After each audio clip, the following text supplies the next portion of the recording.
Good morning and welcome to another one of my videos. Please excuse my voice this morning. I've woken up with a bit of a sore throat, so I'm very sorry if it's coming across a little bit croaky.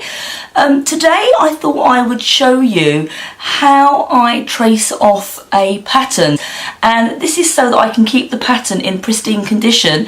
Often I'm asked if I can make the pattern up for other people, and obviously then I'm going to need different sizes, and I don't want to ruin my pattern by cutting it all out at the size that I am really.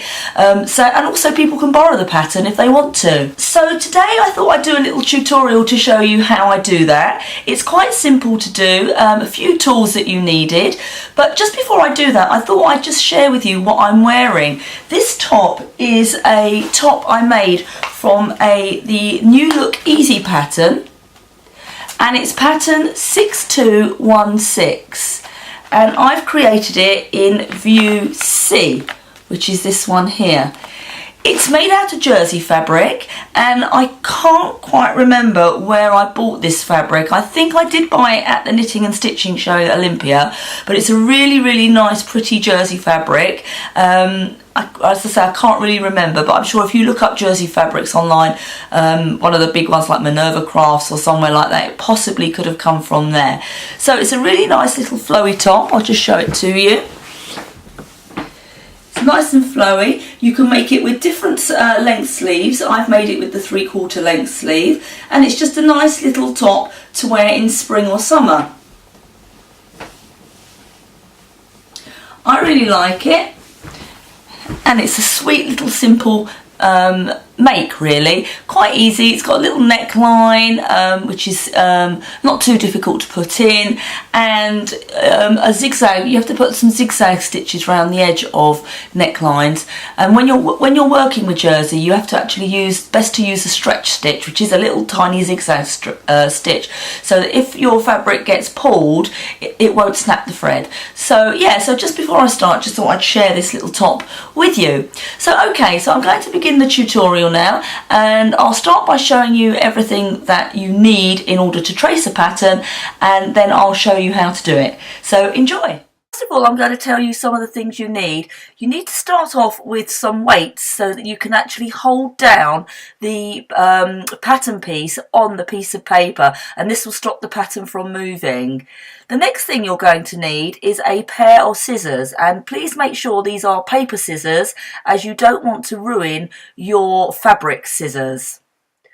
Obviously then you're going to need your pattern, and for this one I'm going to be using the Colette Schultz pattern. It's called the Iris pattern, and it's the one that I'm going to be making up for my next video. You are also going to need to use some sort of ruler, because after you've actually traced off the pattern, you need to mark the lines in that you've traced. And for that, you're going to need a nice thick marker pen. I like to use these permanent Sharpie marker pens. They are excellent for marking pattern pieces. Next, you're going to need some sort of pattern paper. You can use any pattern paper for this, or you can use the back of some old wallpaper or brown paper, anything you like really. I tend to use just some plain white pattern paper. And finally, one of the most important things that you're going to need is a tracing wheel. It's just a little wheel which traces over your patterns, and it leaves marks on your pattern paper so that you can see where to draw in your markings. When I trace my patterns, I do it on my bedroom floor, so I need to put a board down to be able to trace onto, otherwise I'll ruin my floor. So this is just a simplicity board that you can buy in any fabric shop or online, and it folds out into a great big floor area for you. The first thing you need to do is lay out your pattern paper, flatten it out so that it's nice and flat, and then you take your pattern and place your pattern on top. Make sure that you flatten out all the creases, or you could actually iron the pattern piece before you do it. Then I take my weights and place them onto the pattern so that the pattern doesn't move when I am tracing it. The next thing you need to do is take your tracing wheel and place it on the size that you're going to need for tracing out your pattern.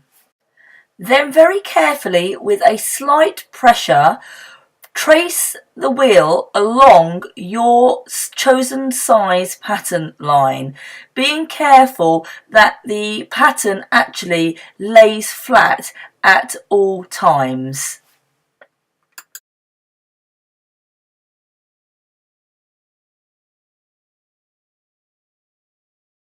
The next thing you need to do is put in all the pattern markings, such as the notches, any little areas where you're going to need a mark, also putting in the grain line.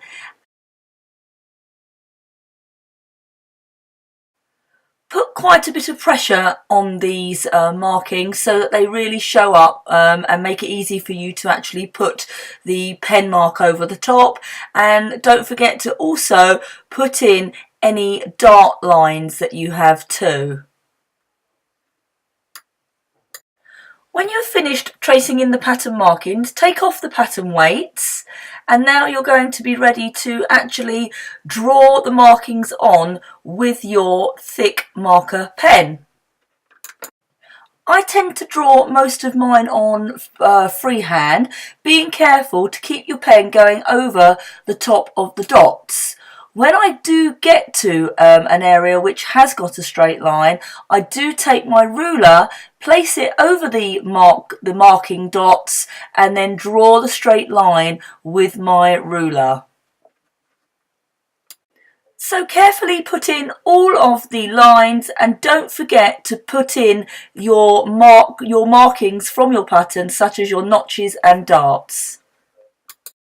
The final thing to do is to transfer any information from the pattern onto your new pattern piece.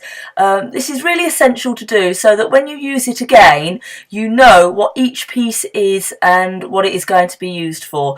I also like to put on the size that I have made for this particular pattern piece that I'm doing. Then when you are ready, cut out the piece that you have made, and you'll have a pattern piece all ready for your size to use on your next make. Well, I hope that helped some people on learning how to trace off a pattern. It is actually pretty simple to do. The thing with it is a little bit time consuming, but once you've got it, you've got it. And that's great. And then obviously I put all my patterns back into the pattern packet, but if the packet gets too full up, I start making little zippy wallets to just put it all in so that it can hold everything in one place. But yeah, it's easy to do, and I would highly recommend people to do that so that you can keep your patterns in pristine condition.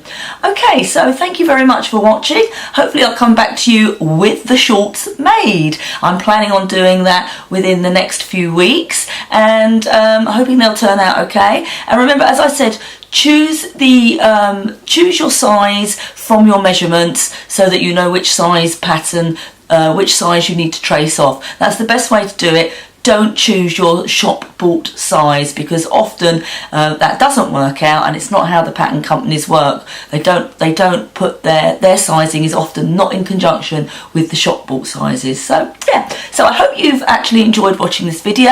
If you have, please put a thumbs up, and I'd love you to subscribe to my channel. Thanks ever so much. See you again. Bye.